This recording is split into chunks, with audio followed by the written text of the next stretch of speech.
세상의 모든 지식 언더스탠딩. 예, 7시 45분 언더스탠딩 시작하겠습니다. 자, 오늘은 아주 반가운 얼굴이 10살 어려져서 돌아온 김 소장님. 예, 그 자식입니다. 라방 봤습니다. 설 특집 라방. 예. 그 자식을 맡고 있는 행복자산관리연구소 김현우 소장님을 아주 오늘은 저희가 무릎 꿇고 모셨잖아요. 무슨 말씀이세요? 오해하세요, 그런 사람. 무릎 꿇고 요즘 바빠지셔가지고 잘 안 나오려고 합니다. 맞잖아요, 요즘. 아니, 엄청 바쁘신 거. 바쁜 게 아니라 그냥 바쁜 척하는 겁니다. 네. 요즘 웬만한 출연료에는 꿈쩍도 안 하시는 김 소장님을 저희가 아주 어렵게 모셨습니다. 아이고, 부끄러워라. 살도 빼시고. 네. 야, 김 소장님만 오니까 좋네요. 이거 봐, 이거 봐. 이것도 해주잖아요. 아유, 감사합니다. 오랜만에 오셨다고. 이거 봐, 누구세요? 다 이러잖아요. 지금 김현우 소장님. 네. 많이 뺐죠. 네. 이제 언더스탠딩 이제 출연하시는 겁니까 이제? 좀 더 빼고요. 야, 그래서 오늘 김 소장님이 좋아할 만한 주제로 골라왔습니다. 네. 네. 특례 보금자리론. 특례 보금자리론. 네, 뭐 정부에서 지금 30일 날 나온다고 하던가요? 네, 밀고 있죠. 네, 곧 나온다고 하니까 특례 보금자리론에 대해서 우리 언더스탠 장순원 기자님이 아주 요목조목 잘 정리해 주실 것 같고, 2교시에는 해담경제연구소 의진 소장님이 또 2% 없이 2%님이 소장님만 나오면 까칠하죠. 너무 말 많다고. 까칠하진 않아요. 소장님한테는 까칠하진 않은데 너무 말이 많다. 오늘은 과묵하게 한번 해볼 생각입니다. 네, 재밌겠죠? 저녁 시간에 아주 꽉 채워드리겠습니다. 네. 잠시만 있다가 돌아오겠습니다. 지금 채팅창이 난리가 났네요. 네. 뭐 주원 같다는 둥, 뭐 그러지 마십시오. 그러지 마십시오. 뭐 어떻게 빼셨습니까? 사실? 그냥 굶어서 뺐습니다. 네. 커피 타임 들으시는 분들은 아실 텐데. 그냥 굶습니까? 네. 점심 저녁 안 먹고. 아침만 먹는다고요? 네.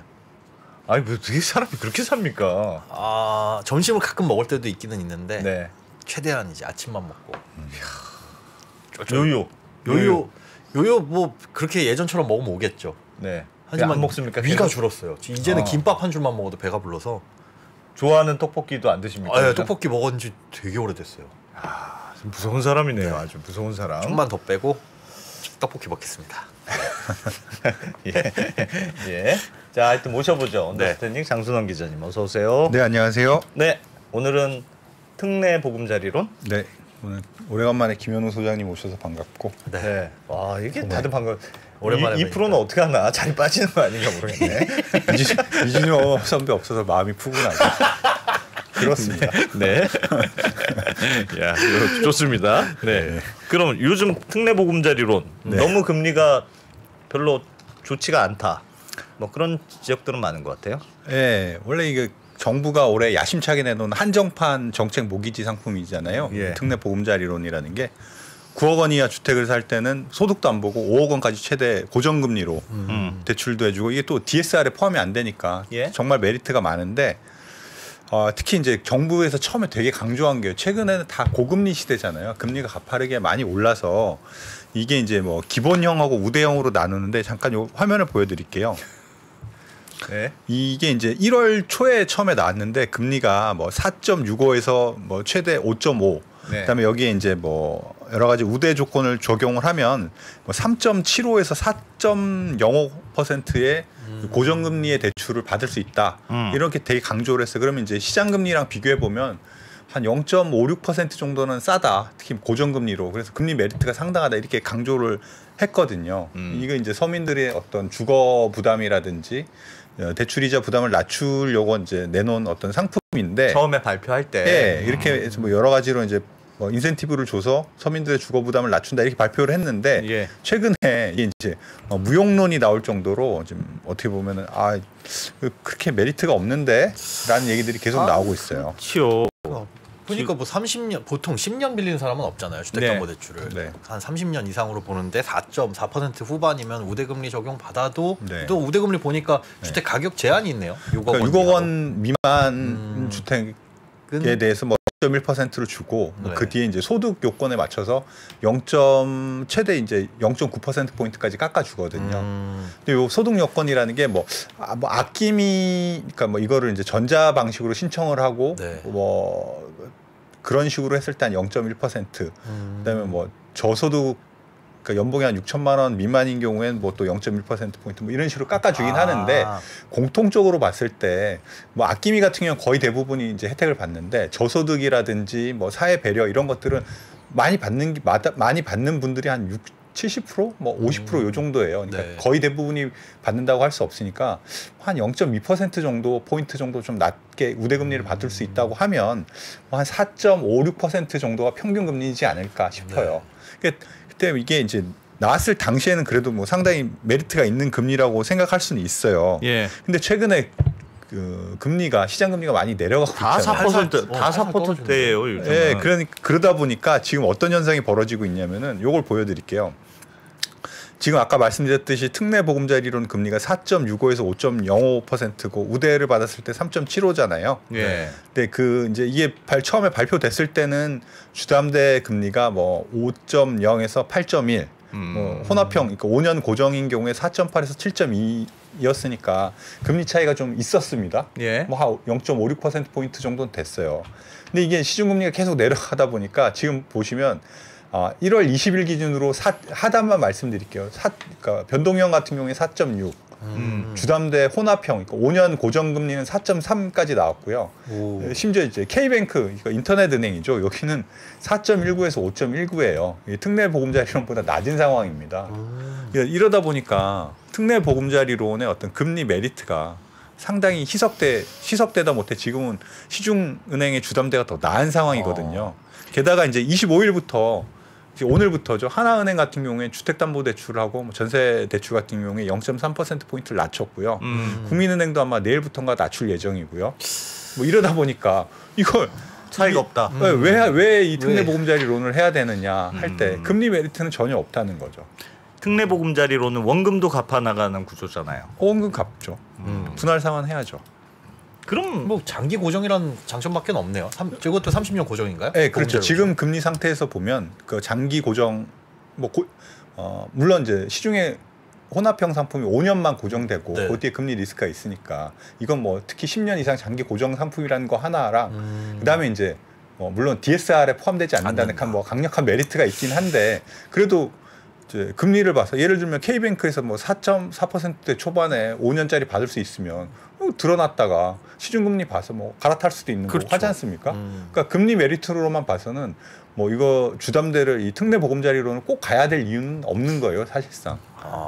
왜 이렇게 됐습니까? 이게 사실 이게 참 아이러니한 게 원래 정부가 이 금리를 특례 보금자리론 상품을 만들 때는 뭐 12월까지 검토하고 뭐 금융위에서 뭐 내부적으로 검토하고 대통령 보고도 하고 야 이거 정말 서민들의 그 이자 부담을 낮출 수 있는 획기적인 상품입니다. 이거 그 하던 시기는 지금으로부터 조금 한 달 전 이상일 거예요. 예. 근데 그 뒤에 이제 금리가 상당히 시장 금리가 많이 내려왔기 때문인데요. 예. 요걸 그래프를 하나 보여드릴게요. 이 특례 보금자리론이 보통 요 3년 국고채 5년물 금리를 벤치마크로 하거든요. 그다음에 그걸 바탕으로 요 MBS 요 파란색 보이시나요? 네. 요 금리를 따라서 이제 그 만드는데 아까도 말씀드렸듯이 요 상품을 설계하고 이제 그 4.6%에서 5.05%짜리 금리를 발표할 때 시점은 요 시점입니다. 그러니까 한 12월 중순 정도의 이제 금리를 기준으로 이제 아마 설계를 하고 발표를 했을 텐데 당시 이제 이 국고채 금리가 3.5%에서 3.67% 정도일 시점이에요. 근데 지금 금리는 3.287이니까 요때 당시 한 금리 차이가 한 0.4% 포인트 정도. 그러니까 요 국고채 금리 상대적으로 이게 진폭이 좀 덜하거든요. 네. 다른 상품에 비해서는 그보다는 확실히 덜 움직였다고 해도 한 0.4% 정도 내려왔고 다른 금리를 보시면 아시겠지만 이 상품을 발표했을 때보다 지금 금리가 뭐 0.67% 포인트 정도 내려와 있어요. 그러니까 이게 타이밍을 조금 일찍 발표했더니 금리가 상당히 많이 내려왔는데 이게 이제 한 달에 시차가 생긴 거지 않습니까? 시중은행이 파는 주담대 금리는 거의 매일매일 금리를 반영하는데 이거는 이제 한 달 전 금리를 반영하다 보니까 지금 되레 시중은행의 주담대 금리가 훨씬 더 낮아진 상황이 돼버린 거죠. 그래서 그때 발표한 금리로 내놓으면 당연히 시장에서 망할 겁니다. 아니 그러면 그 말씀은 네. 그러니까 저 표에서 보여주듯이 네. 특례 보금자리로는 주택금융공사에서 네. 그 표에서 나와 있는 MBS, 네. MBS 이렇게 채권들 모아가지고 이제 뭐 신용보증해줘서 파는 네. 국고채보다는 약간 비싼 네. MBS를 기초로 해서 발행하는 거잖아요. 그렇죠. 돈 꼬아서 그 돈으로 대출해 주는 거 아닙니까? 네. 근데 저기에서도 은행채하고 별로 차이가 많이 안 나잖아요. 네. 그러면 기본적으로 그러니까 MBS 금리도 떨어졌으니까 네, 네. 뭐 이 특례 보금자리론도 금리를 앞으로 낮추겠죠. 네. 네. 물론 저것도 떨어졌으니까. 그러니까 그때 낮출 수는 있을 것 같은데 은행채하고 별로 차이가 기본적으로 많이 안 나는 것 같은데요. 그러니까 기본적으로 MBS는 아마 그 국가 기관이 공사가 발행하다 하는 채권이다 보니까 시중에 예. 이제 은행채보다는 조금 뭐 비슷하거나 조금 낮은 수준에서 네. 움직일 테고 이때도 지금 보시면 알겠지만 0.23% 포인트 정도 낮아요. 예. 근데 이제 이 상품을 설계할 당시의 금리보다 지금 가장 근본적인 문제는 이 상품을 설계하고 이제 시중에 내놓을 때 시중 금리보다 지금 금리가 엄청나게 빨리 급하게 하락했기 때문에 지금 이제 시중에 은행에서 파는 주담대하고 금리 차이가 안 나거나 시중 은행의 주담대가 되레 더 금리가 낮은 상황이 벌어진 거거든요. 예. 이 보금자리론, 그러니까 특례 보금자리론도 이게 사실은 그 전에 이제 이게 원래 보금자리론이라는 그 정책 모기지 상품을 뭐 업그레이드한 상품이잖아요. 네. 그런 상품이거든요. 그래서 이제 보금자리론 같은 경우는 이제 한 달에 한 번 정도 이제 금리를 이제 발표를 했어요. 근데 이제 이거는 이제 이미 한 달 전에 이제 그러니까 공개를 하고 그 금리를 발표를 했기 때문에 어떻게 보면은 그 시차. 그렇죠. 시차를 아마 이렇게까지 급하게 금리가 떨어질 거라고는 예상하지 못하는 일종의 미스매치가 벌어지고 있는 거죠. 그러니까 당연히 이 금리로 지금 시중에 내놓으면 30일 날 이게 첫 이제 출시를 하게 되는데 아마 많은 사람들이 안 하겠죠. 안 할 겁니다. 근데 저것도 네. 어차피 그때 예측했던 금리는 그렇다 치더라도 지금은 많이 내려와 있고 뭐 국고채 3년물도 내려와 있으면은 네. 그냥 좀 낮춰서 다시 출시하면 되는 거 아니에요? 그렇게 간단한 문제가 아닌가요? 아 맞아요. 그래서 아마 이걸 이제 아직 출시하기 전이니까 그 시점을 맞춰서 금리를 조정하고 있을 것 같은데 이게 이제 오늘의 포인트는 얼마나 내릴 거냐. 뭐 얼마나 내릴지 많이 이제 시장에서는 이게 보시면 아까 말씀드렸던 이게 그 보금자리론이 예전에 금리를 조정할 때 어떻게 했냐면은 기본적으로 국고채 5년물 움직임에다가 네. 뭐 시중의 금융 상품에 들어가는 각종 비용들, 그다음에 그 MBS하고 이제 국고채의 어떤 금리 스프레드라고 하는데 그런 것들을 좀 감안해서 금리를 이제 조정을 하거든요 매달. 근데 아까 말씀 네.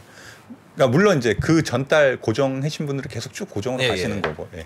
그랬는데 하여튼 지금 신규로 받는 분들은 매달 하여튼 달라진다. 금리가 달라지는데 이게 한 달 전하고 지금하고 비교를 해보면 아까 금리 차이가 한 0.3% 포인트 정도 난다고 말씀드렸잖아요. 네. 그러니까 뭐 기본적으로 한 0.3% 정도는 낮출 여력이 생긴 거죠. 있겠죠. 네, 금리 여건상. 그다음에 이제 아까도 말씀드렸던 이게 정책 상품이잖아요. 그 정부에서 이거 되게 야심차게 밀었던 상품이고 뭐 새로운 그 김주현 금융위원장이 만들어서 뭐 이거 꼭 성공시키겠다 말씀했던 건 지금 이 상태로 나가면 거의 망할 가격이 확정돼 있는 거니까 우리 금리를 좀 파격적으로 낮추지 않을까. 특히 왜 3차 안심전환 대출 뭐 되게 예전에 뭐 바꿔주는 거 있었죠. 네, 고정금리 상품으로 바꿔주는 건데 그것도 되게 야심차게 했는데 조건이 너무 까다로워서 망했다는 평가를 듣고 있잖아요. 그때 뭐 그 소득도 기준도 너무 엄격하고 그 주택 기준도 엄격하고 게다가 이제 그 금리도 그때 한 4%가 조금 안 되는 걸로 알고 있는데 하여튼 시중금리와 비교했을 때 좀 낮긴 하지만 엄청나게 큰 메리트가 있지 않았기 때문에 까다로웠고요. 네, 망했는데 이 정책 모기지 상품 이렇게 내놨는데 좀 시중 금리보다는 조금 더 메리트가 있다는 걸 확실히 좀 보여줘야 되지 않을까 싶어요. 그래서 지금 내부에서도 금리를 지금 조정하고 있는 걸로 알고 있어요. 근데 이제 폭에 대해서는 아까 뭐 보수적으로 말씀드리면 한 0.3% 포인트 정도 이상은 낮출 수 있고. 근데 아까 잠깐 보여드렸듯이 이제 시중에서 판매되고 있는 K뱅크 상품이 거의 지금 4%대 초반이거든요. 거기서 또 우대금리를 적용을 더 받을 수 있나요? 아니면 저거 우대금리 다 적용받아서 제일 그러니까 지금도 우대금리를 적용받으면 3.75까지는 나오니까. 그러니까 0.3%포인트 낮춰도 네. 그렇게 매력적이지 않을 것 같은데요? 그러니까 그 정도 지금 국고채 움직임만 반영해도 뭐 4.3% 정도일잖아요. 기본형이. 예. 그러면 이제 시중에서 약간 메리트가 있을까라고 봤을 때 뭐 어느 정도 낮추면 좀 파격적인 거나 혹은 소비자들을 끌어들일 수 있을까요? 중도 상환 수수료가 없죠, 이게 아마. 네, 이거 없습니다. 그러면은 네. 조금이라도 낮으면 일단 이거 받아놨다가 네. 그렇지. 시장 상황 봐서 딴 걸로 갈아타면 좋을 것 같은데 네. 애매한 게 지금 이 금리를 얼마나 낮춰서 재출시할 것이냐. 네, 맞아요. 그 시점이 언제냐. 근데 네. 애매하게 뭐 한 다음 시점은 이제 30일 날 이게 첫 출시를 하니까 그 전에 아마 조정을 할 것 같아요. 그럼 지금 대출 받으시려고 기다리시는 분들은 네. 일단은 좀 대기하는 게 낫겠네요. 은행 가서 섣부르게 받지 말고 요거 30일 날 나오는 거 금리 얼마나 낮추나 보고. 네. 장 기자님은 얼마로 낮출 것 같습니다. 저는 이게 최소한 여기 K뱅크 그러니까 시중에 나오는 것보다는 또 훨씬 조금 낮은 수준으로 가지 않을까 싶어요. 그러니까 최소 뭐 4% 완전 초반 아니면 뭐 조금 더 정책적인 의지를 가진다면 3자를 그리고 3.99 그 정도로 볼 수도 있지 않을까. 왜냐하면 이게 말씀드렸듯이 어떤 정책적 의지가 되게 중요한 거잖아요. 우리 이게 사실 전기요금 매기는 거랑 비슷한데 금리가 가파르게 오르더라도 보금자리로는 그 시장 금리를 그대로 따라가진 않고 네. 반대로 금리가 가파르게 떨어지더라도 그대로 가진 않는데 그게 이제 어떻게 보면은 일종의 좀 속도 조절을 하는 거고 뭐 그런 요번에 또 처음에 출시하는 거다 보니까 아무래도 좀 모객을 염두에 둬야 되니까 아무래도 좀 상징적인 숫자를 보려 하지 않을까 싶긴 해요.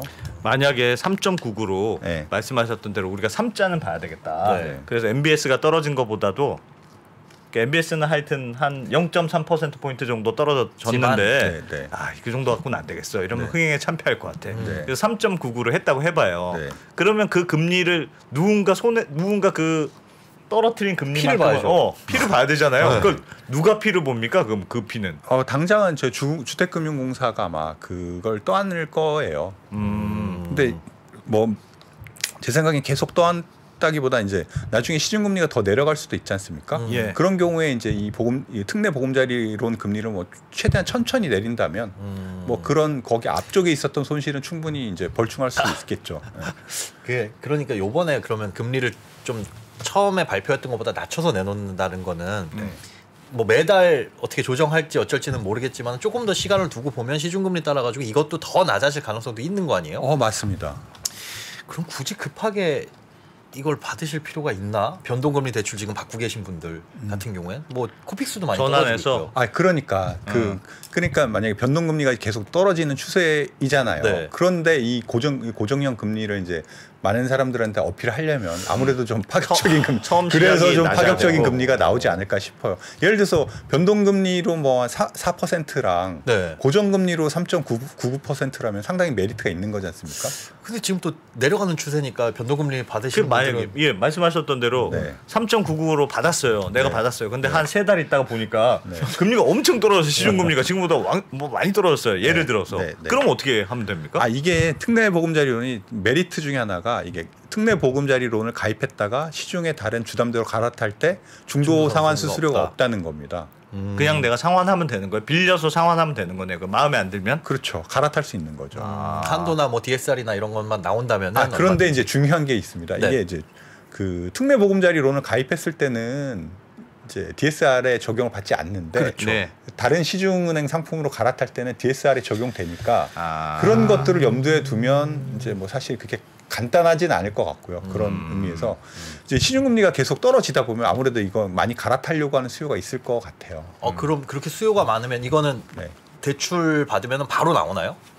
그게 좀 이 시중의 그 주담대랑 조금 다른 점인데요. 대출 받을 때 보통 시중의 주담대는 뭐 제가 알기로는 1, 2주 사이에 아마 일주일 빠르면은 일주일 정도도 심사 끝나고 뭐 하고 해주더라고요. 그렇게 해주는 걸로 알고 있는데 이 상품 좀 깁니다. 이게 좀 절차가 복잡해서 예를 들어 이제 절차 뭐 주택금융공사 홈페이지 가서 신청하고 그거에 대해서 뭐 심사하고 되나 자격이 뭐 그다음에 은행에서 그 이제 대출 서류를 받아서 이제 대출 실행하고 뭐 이런 등등의 절차가 필요하기 때문에 한 달 정도 걸려요. 한 달이요? 네, 그래서 이제 한 달 내에 어떤 이제 뭐 써야 될 일이 있으시면 이건 조금 어렵죠. 그것도 그렇고 한 달 후에 또 금리가 또 떨어져 있으면 그러니까 금리가 좀 지금처럼 가파르게 떨어진다고 하면 예를 들어서 이런 문제가 좀 생길 수 있는 거죠. 예를 들면 지금처럼 뭐 어느 시점에 가입해서 고정금리라고 했는데 또 뭐 0.56% 포인트 정도 내려가 있거나 뭐 이럴 수도 있잖아요.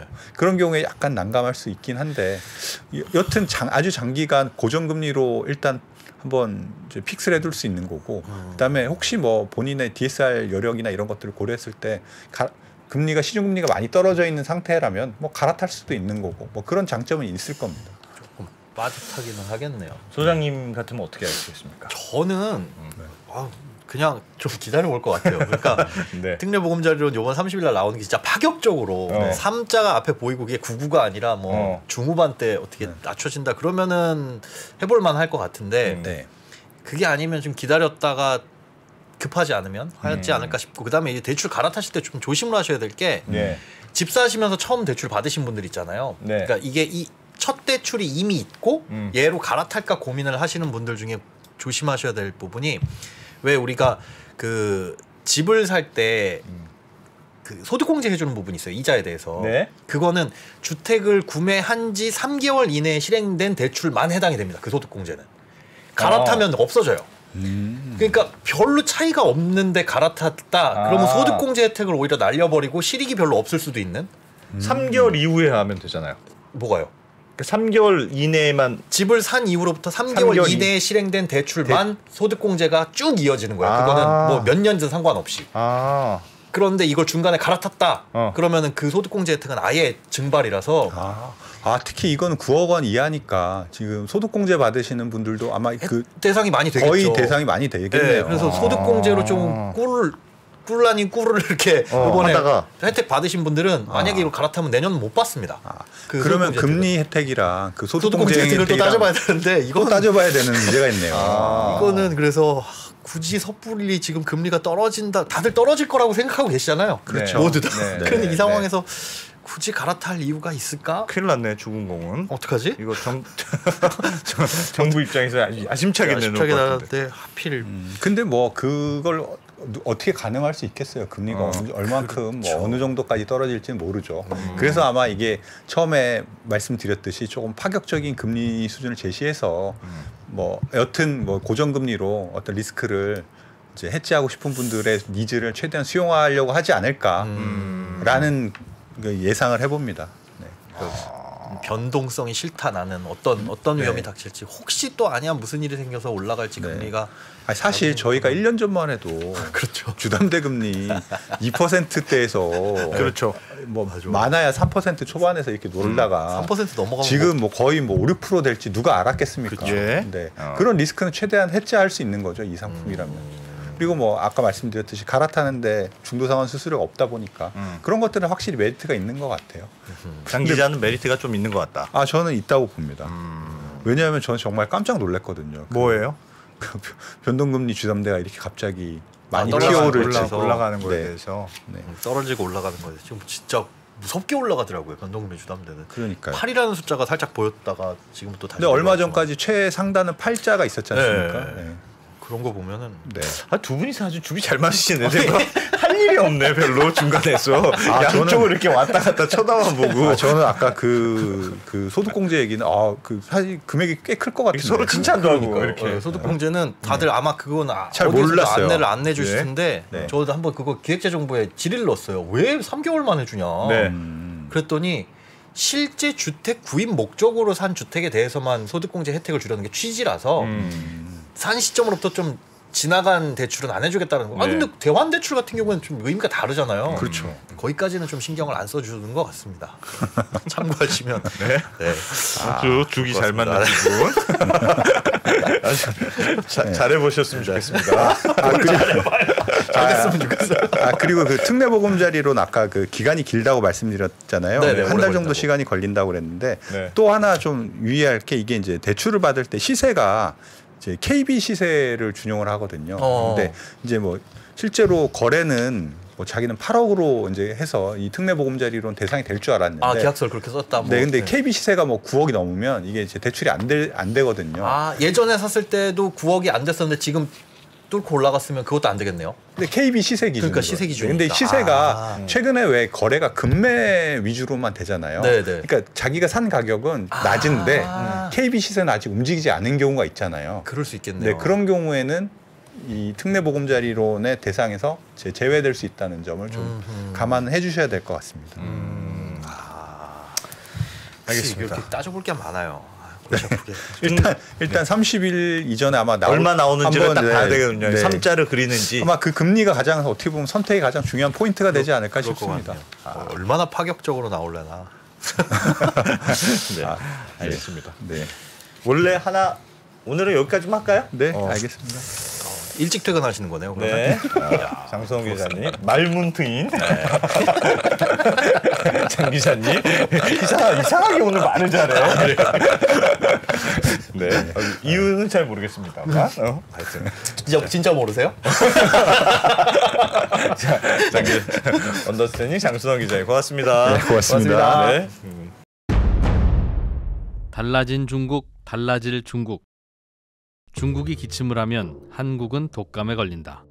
최근 중국은 지난 10년보다 더 빠르게 변하고 있습니다. 이런 변화를 주도하고 있는 중국 정부. 그들의 계획을 우리는 얼마나 알고 있을까요? 중국의 정책을 제대로 이해하기 위해 만든 언더스탠딩 특강 시리즈 달라진 중국, 달라질 중국. 중국 전문가 이철 박사의 강연으로 만나보시죠.